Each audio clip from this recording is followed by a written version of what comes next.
We've covered a lot so far, but there's still more to come. And know better, grow better. You need to get to know their likes and their dislikes. You have to plan for the best growing conditions. So, for example, the tag on the plant might say full shade, and you don't have shade, and you really want this plant. You could put it in the ground, but the chances of it surviving are very, very slim. So there's shade versus sun. Shade is hostas. Hostas love shade, and sunflowers love sun. But if you put a sunflower in the shade, you're probably going to be very disappointed with how it performs. It may not flower, it may not have very many seeds. The bees and the other pollinators flying by, they can't see it, it's in the shade. They can't see the colors. They can't see what's going on. So you want to plant it where the plant is actually going to be the most successful. Full sun does not mean sun up to sundown. It is not all day of sunlight. That's too much sun. And the way you can remember is picture if you go to the beach, you're at the beach and you never have an umbrella or you never have a tree to go under for shade at the beach, you're going to be pretty warm. Even if you keep going in the water, it's going to be too much for you. You're going to want at least an umbrella if you're going to be out there all day long. So plants are very similar. They don't want all day sun from sunrise to sunset, unless it's like corn or like sunflower. Those really, they'll take all the sun you can give them. But corn itself is a grass, and that makes sense. Sunflower actually is sunflower. That's what it needs to thrive the best.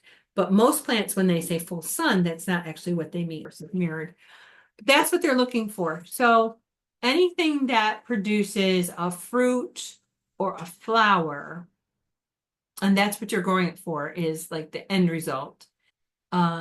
They're going to need 6 to 8 hours of sunshine.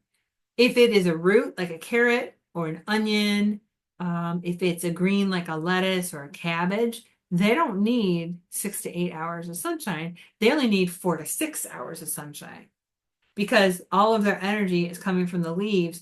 But the tricky part is, if it gets too hot, they freak out and they bolt, and they don't want to get too hot. They think that it's an existential threat, and they want to throw up those stems and bolt, and then they want to send their flowers out so they and make seeds so they can reproduce.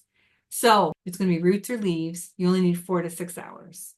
But if you're going to actually have fruit, like tomatoes or peppers, then you're going to need 6 to 8 hours. And they really don't like it. Again, they don't like it sunrise to sunset. An example is peppers.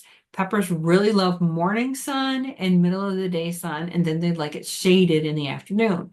They don't like the hot sun beating down on them all the time. So if you can plant them where they're going to get that particular condition, they're going to do better for you. Also, you want to know, is it a wet plant or a dry plant? Like there's buttonbush. It's a type of, I believe it's a milkweed that attracts monarch butterflies to lay their eggs on them. But buttonbush likes it really wet. I mean, like really wet. A very wet environment. Not necessarily a pond, but somewhere that gets wet all the time or stays wet, buttonbush. If you try to plant it in some kind of sandy soil or very dry soil, it's not going to be happy.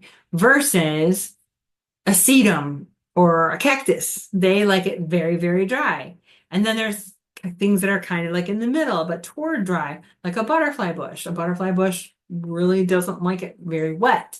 It gets rotten like around the trunk if it gets too much water. So just like it wet or dry.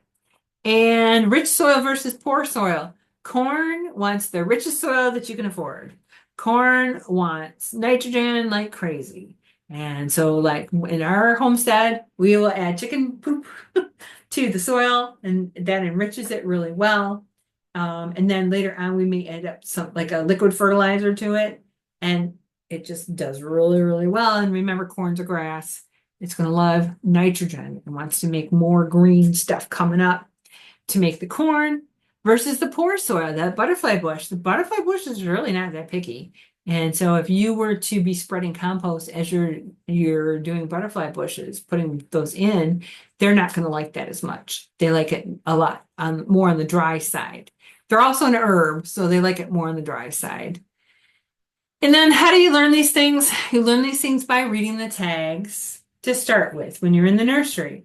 Don't be fooled or don't fall for plants that just have like a name, like coneflower.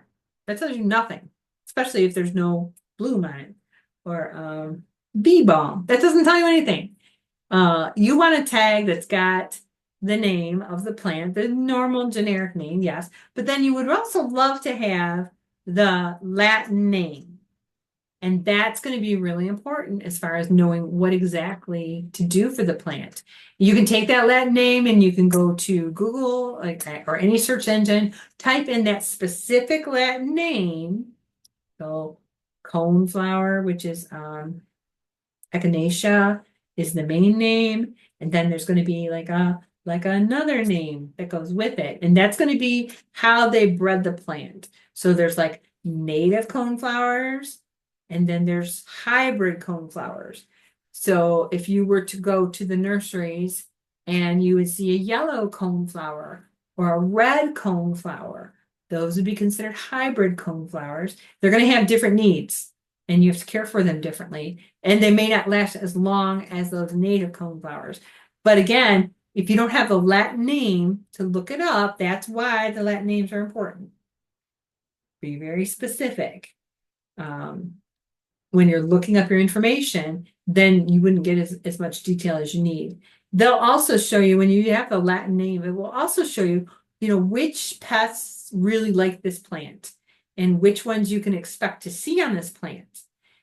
It will tell you, like for an example, there is some bee balm that is, what's it called? Mildew resistant. So bee balm is in the mint family. It's basically an herb, and it attracts bees and hummingbirds. And the stalks are like a square stem. They can be short, like dwarf kind. They can be really tall. And then the leaves come out. Well, what they don't like is they don't like to be crowded. Like if they've got plants on either side of them, and when it rains, there's not enough airflow for them. So their leaves will get this powdery mildew stuff on it. And that just means it's not getting enough air. It's too crowded. It needs space to breathe. It needs probably to be planted in a different place altogether where the wind is coming through there all the time.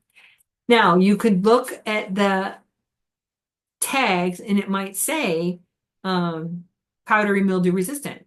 And that means what they did is they bred a different strain that won't be susceptible to that for however reason. So that could probably take a narrower space with less airflow going through.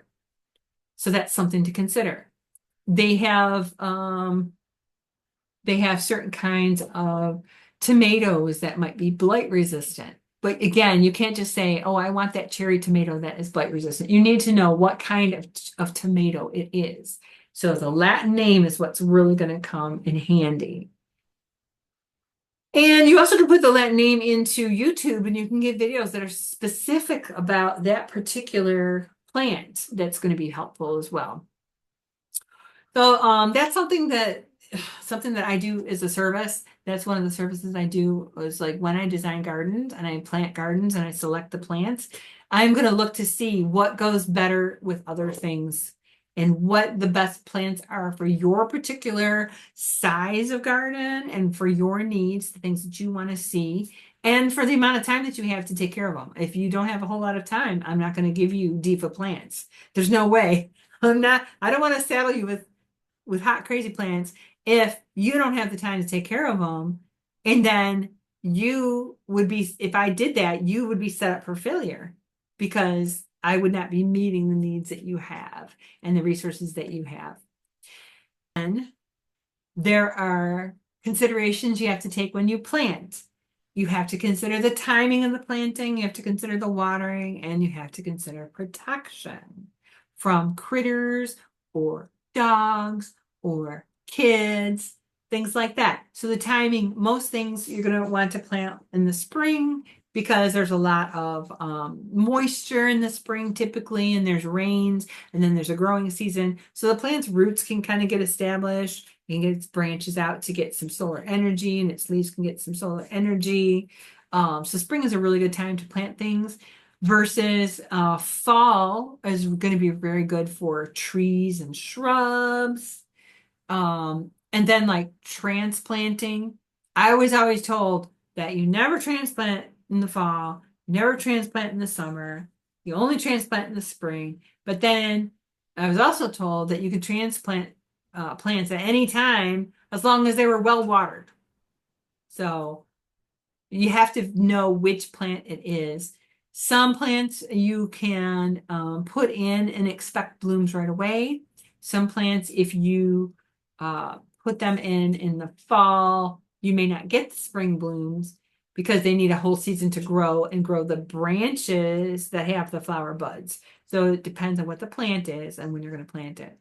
And then watering is pretty important, and it depends on your soil. A sandy soil has very large molecules in the sand, and so water runs right through. Think of a beach.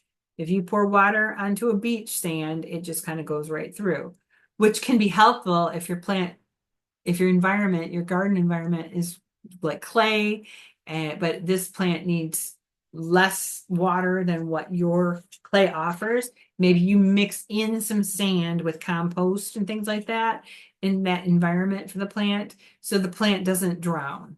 Because clay, if you think of clay, when you go to dig a hole, the sides are pretty shiny and smooth when you dig it with your spade. And then the bottom would be pretty smooth. It would literally be like a pot. And it takes a lot longer for the water to go through clay than it would sand.